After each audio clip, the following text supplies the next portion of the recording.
Maryland basketball could add another five-star commit.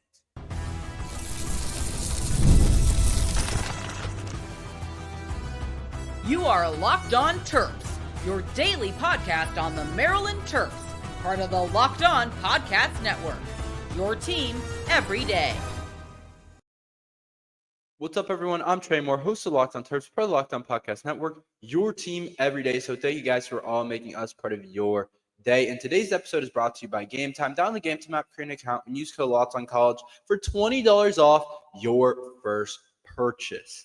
Maryland basketball could get another five-star commit. So there's been a lot of interesting news in the basketball recruiting world for Maryland basketball, and we'll try and hit on a couple of different things before we get into more of the football news, because it is football season. We're heading into later into mid-August, so we're getting to that time where I think I saw that there's games coming up over the next couple of weekends, which is kind of crazy. You always kind of are ready for the games to start, but I do want to talk a little bit about this basketball recruiting to start, because I think there was some interesting news over the last week or so about Maryland basketball recruiting that could be really big for the Maryland Terrapins. And it sounds like you guys are all really familiar with this kid, Baba. I don't really want to try and pronounce his last name.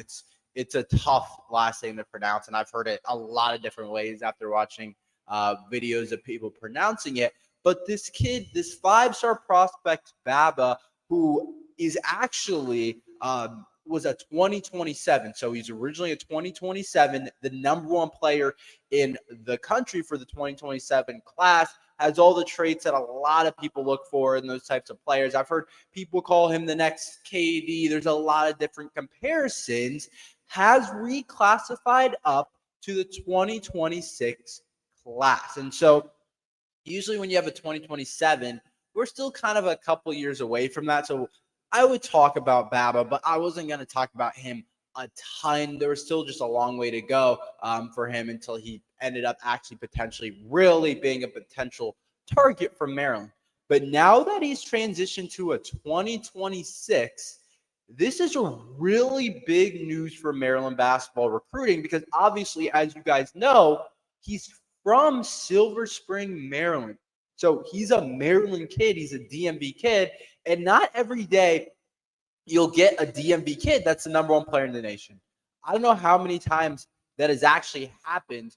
Obviously, we have a really good recruiting area in the DMV with the WCAC leading the way with teams like Gonzaga and DeMatha and St. John's for basketball, with other schools as well. And the Baltimore schools are some good basketball schools too. Like if you think about like St. Francis usually has some good players, and the IAC has some good teams. Like it's definitely a hotbed for basketball recruiting, but still, very rarely are you going to have the number one player in the nation coming from your state in town. And I think that allows Maryland to have a real opportunity to land this kid.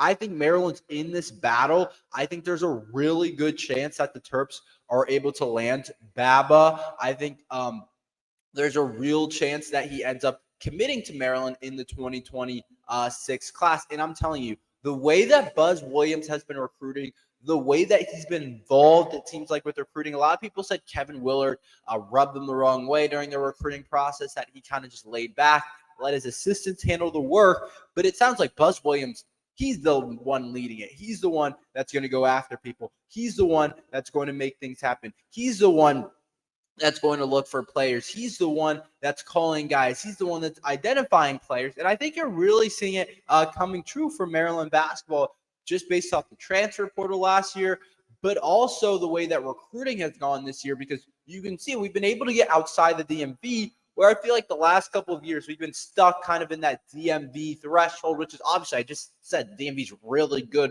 recruiting, but eventually you kind of want to get outside of the DMV. And obviously Baba's from the DMV, but I'm just kind of say that Buzz Williams has taken the next step in recruiting. Like when you think about it, in our first real class under Kevin Willard, we brought in, it was Deshaun Harris-Smith, Jamie Kaiser, Jonathan Lamote. None of those guys are part of our program anymore, and they were all DMV guys or from the DMV area. And then next class, Malachi Palmer.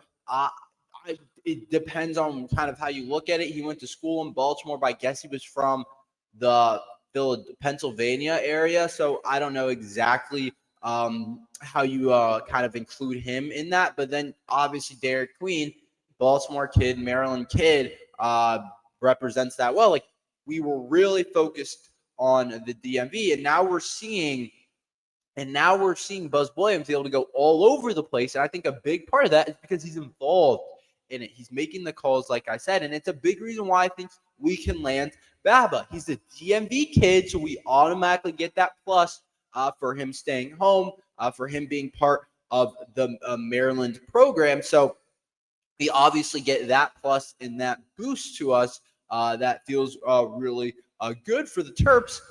But we also have Buzz Williams, who's actively doing a really high-level job at recruiting. And so when you combine that together and you get a 5-star prospect in Baba, it's really kind of interesting what I think Maryland could do here. I think we're absolutely in this battle. I totally expect the big dogs to get involved. I'm guessing he has every offer. I haven't technically looked at all the offers he has, but a kid like this, you don't usually have to look. You usually know he usually has just about every single offer. So I think it's reasonable to think he's pretty much every offer and can go anywhere that he wants to go. But a big part of the reason why I think Maryland is actually going to end up landing him is if you look at the school he goes to right now. He goes to James Hubert Blake, which is a school. It's in Silver Spring area, Cloverly, Maryland. So I think the interesting thing about that is he's still going to a public school. He's not trying to go flashy to go to one of these big time schools. Like, a lot of those people end up going to schools like Montverde or some of these other high school programs that are known to be really good. And that tells me something that he might like being home. And I don't know, there's talks that he could actually end up leaving James Hubert Blake High School. I don't know exactly what's happening with that, so I won't dig too much into that. But I think the fact that he's here still going to school at his local public school does kind of tell you that he likes being home, because I promise you there are many opportunities. I promise you the WCAC coaches have called him and tried to get him to visit, trying to get him over there, and probably have talked to his parents.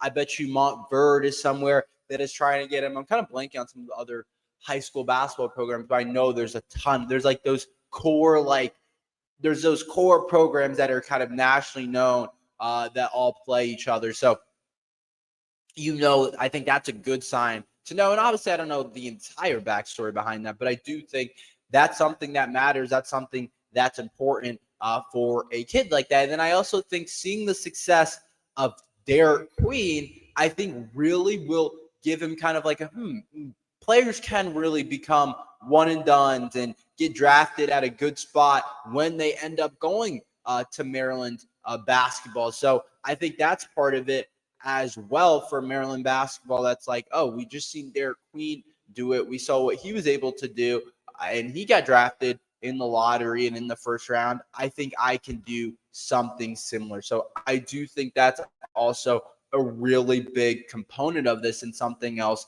that's really important. And then I also want to update you guys on some other news. This kid, Jalen Collingwood, Maryland made his top schools for this kid, Jalen Collingwood. So this kid's from Sidwell Friends, right there in the DC area. Sidwell is a really solid school in DC, but he sounds like he's actually climbing a lot of the rankings. It sounds like a lot of schools have started to want this kid. He's starting to climb up the ranking. He's starting to insert himself in a really good position. So he made his final 7 schools, and Maryland was in there. And I wanted to make sure I talked about him today as well. But there was like Texas Tech in there, Mississippi State, Ohio State, Michigan State, Vanderbilt, Butler, and Maryland. And so this kid's a 4-star prospect on the 247 rating. On the composite, he's the 3-star. So I think this kid's actually going to really end up climbing. He's a 2026 as well, listed as a small forward, but you probably want him to play more of a two guard at 6'5", but I guess 6'5", 190 for college for 3 isn't the worst thing ever. But you kind of want to be interchangeable between the 2 and the 3. But I think another really interesting player that we could end up adding to our 2026 recruiting class, and it looks like it's the type of guy Buzz has really been interested in, getting guys that are like back-end 4-star players. I think Buzz likes to develop guys a little bit, but know they're going to be around to stick around. So this is kind of the archetype. So big recruiting news. Maryland's doing a lot, man, in basketball recruiting. I wanted to make sure I talked about it today. The fact that Baba is now in the 2026 class is really interesting, because I quickly, before you get to the next segment, I was listening to something before it, and it said, I don't know the entire landscape of the basketball recruiting in terms of the 2026 and 2027. Like, I don't know the entire thing and how that's going on, but apparently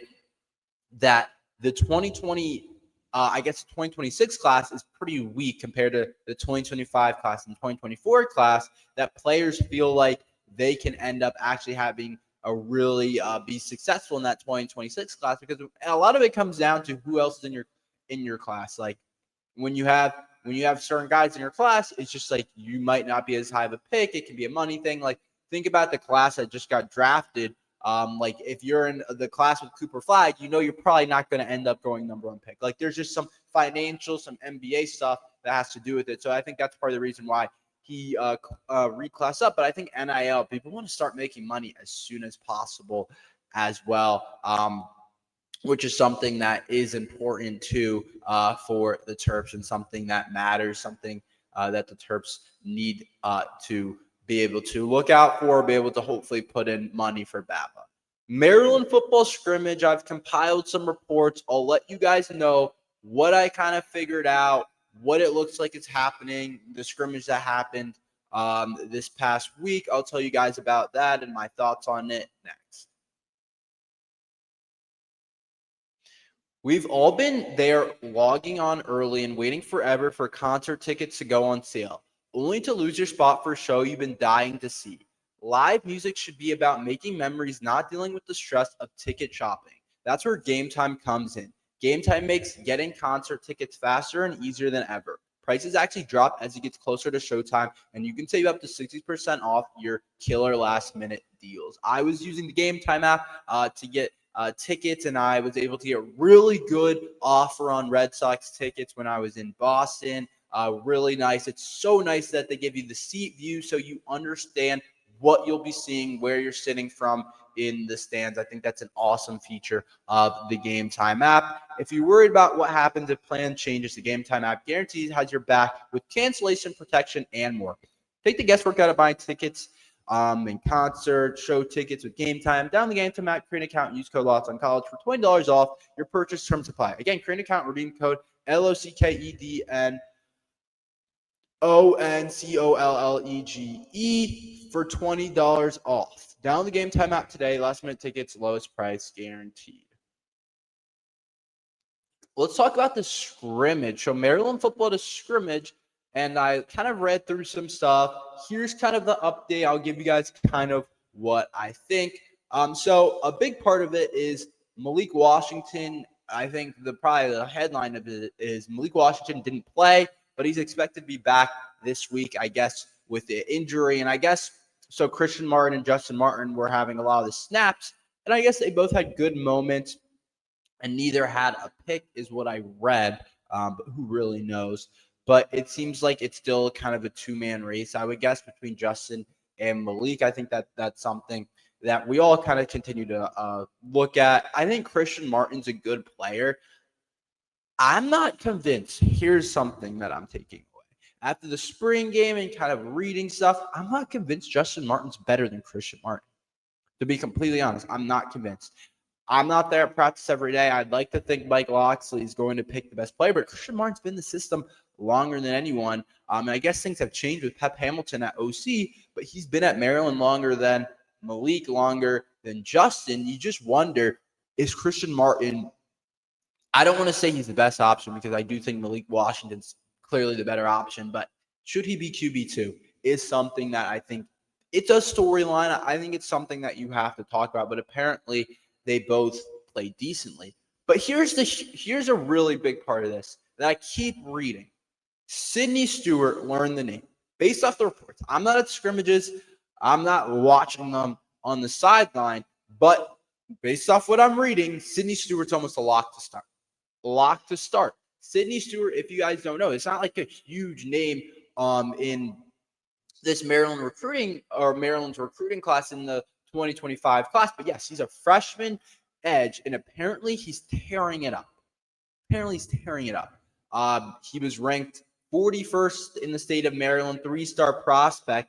Not a guy that a lot of people got necessarily really excited about, but the talk is that Sidney Stewart is doing some things, is that he looks really good, that he's going to actually end up being our starting edge and is going to be really good at it. So I think that's something that's really interesting, something that coming out. Anytime you hear about a freshman that's tearing it up, that wasn't your high-level 4-star rated prospect, I think you're going to want to be like, this is interesting. This is something that I didn't know was going to happen. This is something that I didn't realize was such a big thing.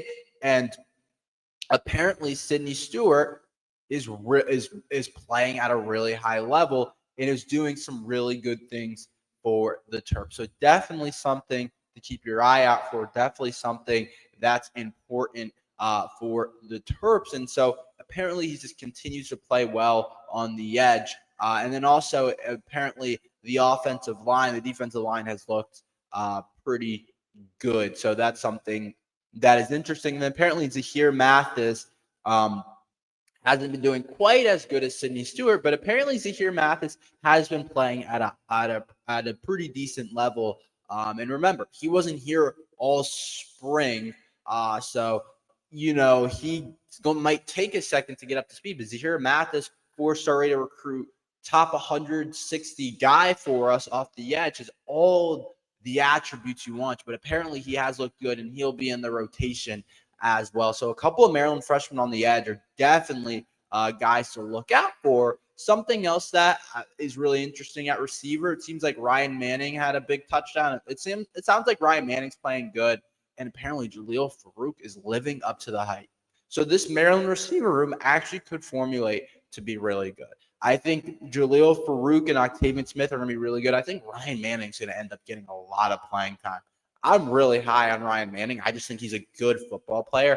I don't think he's necessarily a freakish athlete. He's not the biggest kid, but he's just going to get open. And so I do think him and Caleb Webb and Mekhi White are going to end up being really good for us. But it is interesting that Jaleel Farouk, I want to go back to him, is playing at a really high level, and that he apparently is living up to the hype. So that's going to be big, because that was a question mark for me. I was like, is Jaleel Farouk going to be able to get back to his days at Oklahoma? And obviously, he hasn't started playing yet, so we don't really know exactly what he's going to look like, how good does he actually look, what the actual case is with Jaleel Farouk.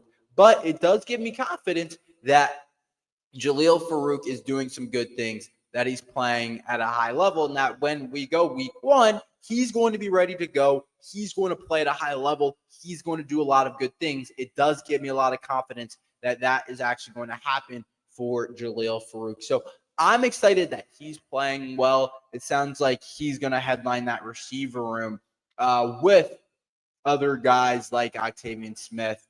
Apparently, Josiah McLaurin had a few big plays, so he could be a guy in the run game that we look at. I think Nolan Ray's the one, but after that, it's kind of open. You look at Williams. Last year had a couple of carries, but McLaurin's definitely a guy I'm interested in, and let's see what he can become. But overall, so those are some of the scrimmage takeaways. There's a lot of interesting things going around right now. Apparently, Jalen Gilchrist is expected to be a backup tackle. I mean, I think that's kind of what we expected. And then Alu Ba is out with injury. And so that's kind of interesting. And I guess Jalen Gilchrist is out with a little small injury, but will be back. So I think things are overall going well. I think I don't really know exactly, but because I'm not there, I would love to see it. But I think the big part of this is Malik Washington, which we'll talk more about next. Offense versus defense. Apparently, the defense has the upper edge on things. Is that what I expect? I'll talk about that next.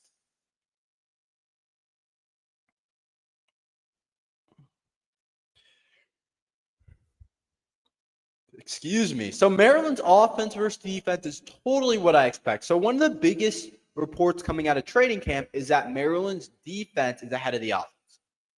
If it's not like that, then your defense is probably going to be bad. I don't know how else to say it. Because when you do training camp, when you do these different things, it just takes longer for the offense to get on the same page. It's just what it is. It just does.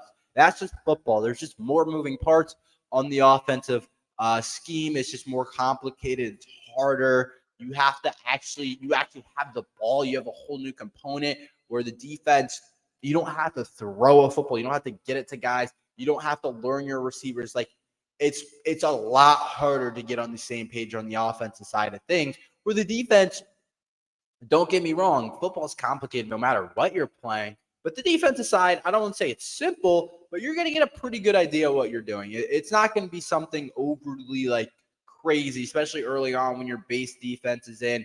You might get more complicated looks as you go down the line, but defense is defense. There's like the same couple of defenses that they're playing in football throughout, and you can disguise it in different ways, but it's going to be pretty similar. You can blitz.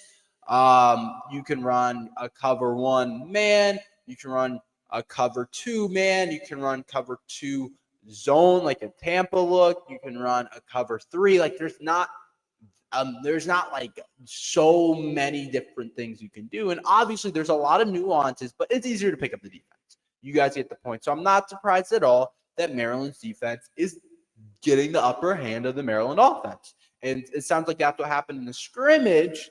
And it sounds like there's still some good offensive plays, but it does sound like the defense is outplaying the offense. And then also another point to this, I expect the Maryland defense this year to be better than the Maryland offense. If the Maryland defense isn't better than the Maryland offense, then there's probably a problem, because I do think that I think that our defense, there's just more experience, there's more players, especially when you have a new quarterback like we're expecting in Malik Washington. I guess all of them are going to be new no matter who the starter is going to be, but a new freshman quarterback specifically, it's not easy to get the offense on the same page. So if your defense is lacking, you're probably going to struggle. That's just what it is. And we play in the Big Ten. This isn't the Pac-12 where everyone's scoring 1 billion points a game, especially with our schedule. We miss out on some of those heavy-hitting offensive teams like Ohio State or like an Oregon that can really drop 50. A lot of it's going to come down to the defense side of things. So I'm glad the defense is dominating. I expected the defense to dominate because I do think the defense is better than the offense, but I do think it'll be interesting down the line if that continues to change. And I think the big part of that is you wonder if Malik Washington was playing, and it's just a wonder, I'm not saying what happened. If Malik was playing, would it be a closer battle? I don't know. And I'm not saying it doesn't sound like the defense dominated the offense. It just sounds like they have the upper hand throughout camp. But so I'm wondering the next time they scrimmage, what will it look like? When Malik Washington plays, does the offense actually, or does the offense look a little bit better? And so I think that's something that's interesting. I do still think he has the edge in the QB battle. I do think this little small injury isn't a big deal. I don't think it's going to affect too much. But I am really interested in seeing what's going to happen with this QB room, because I really don't know. I feel like Malik's going to be the starter, but you just don't know with Mike Locksley. He could really do anything. I can see him rolling both guys out and giving them a couple of series and letting them kind of do their thing. Who knows? But that's all we have for today. Thank you guys for listening to Locked on Terps. Make sure you like and subscribe. We're here every day talking Maryland football and basketball. So thank you guys for listening to Locked on Terps.